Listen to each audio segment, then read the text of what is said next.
For 10 years that we've been together, talagang maraka na pagdalanan. We laugh, we fight, and we cry. But according to the book of Mark 10:19, therefore, what God has joined together, let no one separate. And today, we are officially and legally married. I promise to continue choosing you in every season of our lives.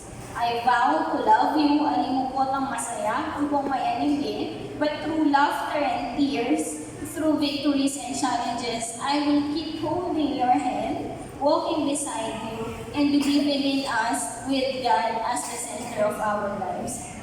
For the past 10 years, ika'y naging best friend ko, number 1 supporter, at sandigan ka rin bagyo ng BFF.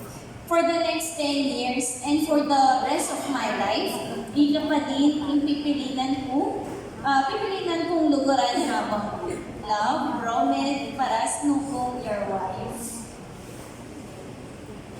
Po, palakpakan.